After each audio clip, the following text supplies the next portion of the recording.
Olen Markus Kannala ja työskentelen Tornion kaupungilla teknisenä johtajana. Olen vuonna 2001 valmistunut Oulun yliopistosta rakentamistekniikan diplomi-insinööriksi ja kun sitten tulin tänne kaupungille teknisen johtajan virkaan aikanaan, niin aloin pohtimaan, että lisäkoulutusta voisi hankkia ja päällimmäisenä oli mielessä oikeustieteen opinnot, mutta sitten 2009 näin mielenkiintoisen ilmoituksen tämmöisestä Master of Business Administration -tutkinnosta, jota Kemi-Tornion ammattikorkeakoulu käynnisti ja hain sitten siihen mukaan ja pääsinkin. Ja sitten vuonna 2012 suoritin tämän liiketalouden ylemmän ammattikorkeakoulututkinnon.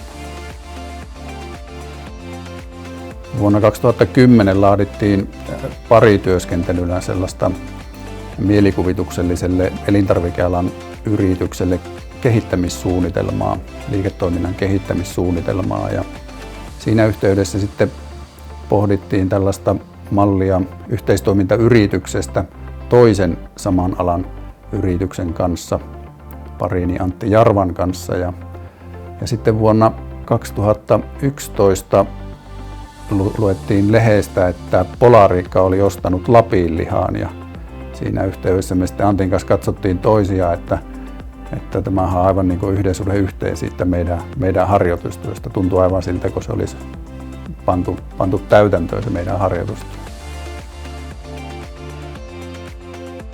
No, opiskelijoille voisi ehkä sen verran sanoa, että opiskelu kannattaa aina, ja vaikka se kenties ei siinä opintojen aikana tunnukaan se ala välttämättä sellaiselta omalta kutsumusalalta, niin kuitenkin ne tutkinnot kannattaa suorittaa loppuun asti, ja siinä opintojen aikana varmaan voi se oma alaakin sieltä avautua ja konkretisoitua, ja siinä samalla tulee sitä omaa osaamista kehitettyä ja sillä tavalla nostettua myös työmarkkina-arvoa.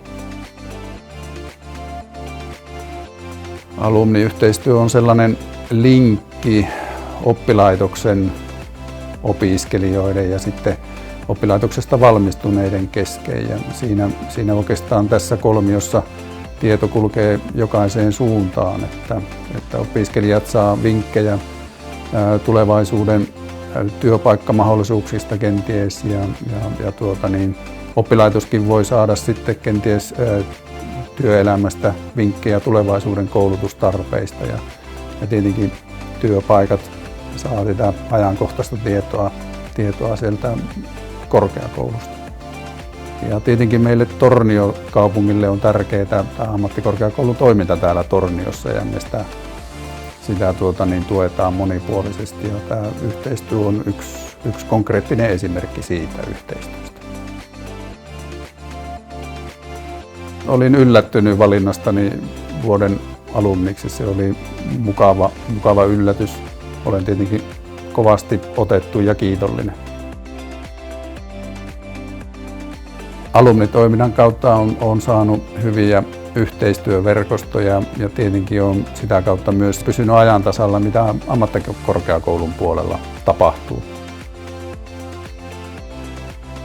Haluan kiittää Lapin ammattikorkeakoulua ensinnäkin tietenkin tästä valinnasta vuoden alumniksi ja siitä hyvästä yhteistyöstä, mitä meillä on ollut. Ja tällä tiellä on hyvä jatkaa myös tulevaisuudessa, ja yhteistyökuvioita on jo vireilläkin.